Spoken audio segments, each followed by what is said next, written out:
बिना जेठ के जेठानी। लक्ष्मी जैसे ही शादी करके अपने घर आई, उसने देखा कि उसके घर में सास, ससुर और उसके पति के अलावा एक जेठानी भी है। लेकिन जेठ जी का तो कोई अता पता ही नहीं। जब भी लक्ष्मी किसी से अपने जेठ के बारे में पूछती, तो कोई भी सीधे सीधे जवाब नहीं देता। बिना जेठ जेठानी को देखकर लक्ष्मी का दिमाग घूम गया था। जेठानी जी, इस घर में कोई नहीं बताता कि आपके पति देव कहाँ है। आप तो बता दीजिए। अरे तुमसे कितनी बार कह चुकी हूँ कि ये सवाल मुझसे मत पूछा करो।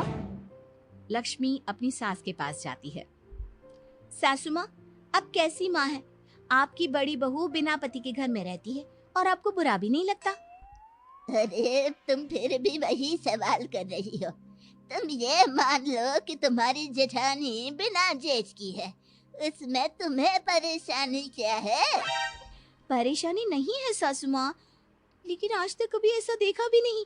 बिना सास की ससुर, बिना ससुर की सास, बिना जेठ जेठानी। अरे सब कुछ गड़बड़ घोटाला लगता है। अब चुपचाप जाकर अपना काम करो, ज्यादा जग्गा जासूस बनने की जरूरत नहीं है, समझी? लक्ष्मी बेचारी जाकर चुपचाप अपना काम करने लगती है। एक रात घर के पीछे वाले आंगन में खटर पटर की आवाज सुनकर लक्ष्मी की नींद खुल जाती है। लक्ष्मी चुपचाप अपने कमरे की खिड़की से झांक कर देखती है। ये क्या? जिठानी जी तो किसी आदमी के साथ चोरी छुपे बातें कर रही हैं। मुझे जाकर पता करना होगा। लक्ष्मी जाकर उनकी बातें सुनती है। इस तरह चोरी छुपे मुझे मिलने क्यों आते हो?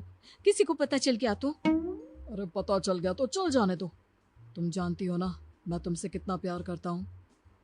हाँ मैं जानती हूँ, लेकिन ये घर वाले तो नहीं जानते ना। अब हम और कितने दिन एक दूसरे से ऐसे ही दूर रहेंगे? क्या कर सकते हैं? अब तो मेरी देवरानी घर में आ गई है। बार बार पूछती है, जिठानी जी आपकी पति देव कहाँ है? आप बिना जेठ की जिठानी कैसे हैं? तुम चिंता मत करो, मैं कुछ सोचता हूँ, लेकिन अब मैं तुम्हारे बिना ज्यादा नहीं रह सकता। लक्ष्मी चुपचाप उन दोनों की बात सुनकर अपने कमरे में लौट आती है और मन ही मन सोचने लगती है कि वो अपनी जेठानी के इस चक्कर के बारे में पता लगा कर रहेगी।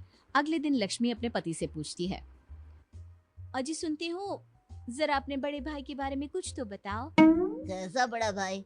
मैं अपने माँ बाप का इकलौता बेटा हूँ। मैंने तुम्हें पहले भी कहा था ना, तुम समझती क्यों नहीं हो?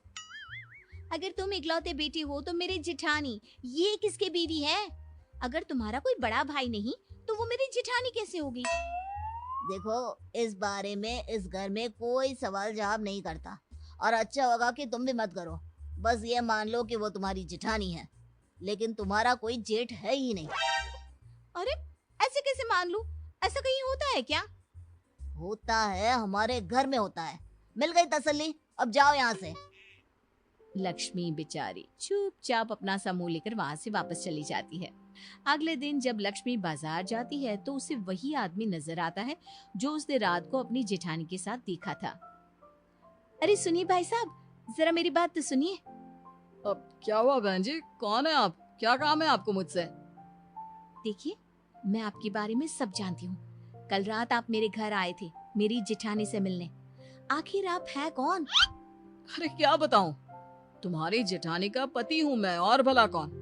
तभी तो रात को अपनी बीवी से मिलने आया था। लेकिन अगर आप उनके पति हैं, तो उनके घर के बड़े बेटे हैं, तो घर में आकर क्यों नहीं रहते अपनी बीवी के साथ? या फिर अपनी बीवी को अपने साथ ले जाओ। देखो बहुत लंबी कहानी है, कोई मेरी मदद करने को तैयार नहीं है। मुझे तो अपनी बीवी के साथ रहना भी है। अच्छा, पहले तो ये बताओ कि तुम्हारे बारे में उस घर में कोई बात क्यों नहीं करता?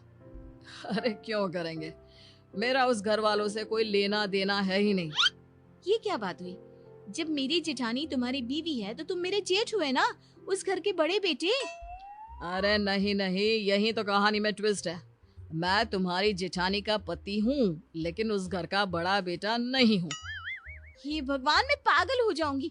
मेरे तो कुछ समझ में नहीं आ रहा। सीधे सीधे बताओ ना, बात क्या है? अब क्या बताऊं, कर्जा लिया था, कर्जा तुम्हारी सास से पूरे 25,000 का, वो मैं चुका नहीं पाया। हाँ तो अ, इसका तुम्हारी बीवी यानी मेरी जेठानी से क्या लेना देना? लेना देना तो है ही, तुम्हारी सास बहुत मक्कार औरत है। कहती है अगर मैं उसका कर्जा नहीं चुका पाया तो मेरी बीवी को अपने घर ले जाएगी और उससे काम करवाएगी, तब तक जब तक 25,000 का काम नहीं करवा लेती। ओह, तो इसका मतलब तुमने अपनी बीवी को गिरवी रख दिया है, वो भी मेरी सास के पास। अरे नहीं नहीं, मैंने गिरवी नहीं रखा। तुम्हारी वो चालाक सास मेरी बीवी को अपने साथ ले गई है, दुनिया को दिखाने के लिए। कहती है कि घर की बहू की तरह रखती है। हाँ, वैसे तुम्हारी बात तो सही है। मेरी जिठानी दिन भर घर का काम करती है। मुझे क्या पता था कि ये सब वो कर्जा उतारने के लिए कर रही है। मुझे लगता है कि तुम ही हो जो मेरी मदद कर सकती हो, मेरी बीवी को अपनी सास के चंगुल से छुड़वा सकती हो। तुम्हारी दुख भरी कहानी सुनकर तो मुझे रोना आ रहा है। मैं तुम्हारी मदद करना चाहती हूँ, बताओ मैं क्या करूँ। कल रात को मेरी बीवी को सामान सहित घर से बाहर भागने में मदद कर देना, बस उसके बाद मैं उसे लेकर कहीं दूर चला जाऊंगा। लक्ष्मी ऐसा प्लान बनाती है और अपनी जिठानी को जाकर बता देती है। अगली रात वो अपनी जिठानी को घर से भागने में मदद करने ही वाली होती है, तभी उसकी सास वहाँ पर आ जाती है। क्या हो रहा है यहाँ है? घर की छोटी बहू होकर तुम घर वालों के खिलाफ जा रही हो?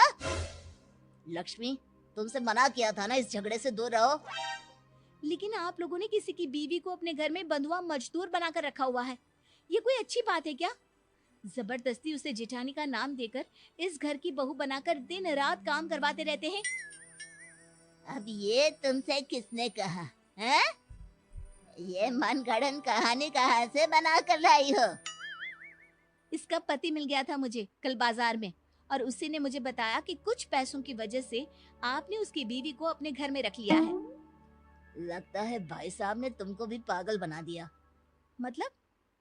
अरे क्या बताऊं, एक नंबर का नालायक बेटा है। हमने उसकी शादी इतनी अच्छी लड़की से करवाई, कुछ कमाता नहीं, और ऊपर से ये तुम्हारी जेठानी उसके निकम्मेपन में उसका साथ देती थी। बस इन दोनों को सबक सिखाने के लिए ही उसे कुछ दिन के लिए घर से बाहर निकाल कर रखा हुआ था। अरे बाप रे, तो ये बात है। मेरा मतलब इस बिना जेठ जेठानी और उस बिना जेठानी की जेठ ने मुझे झूठी कहानी सुनाई। हाँ, अब समझ में आया कि इस घर में बिना जेठ के जेठानी क्यों है।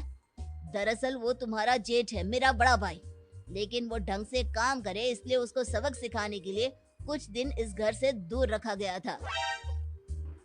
धन्य हो, मेरे अलावा शायद ही किसी को इस दुनिया में बिना जेठ जिठानी मिली होंगी।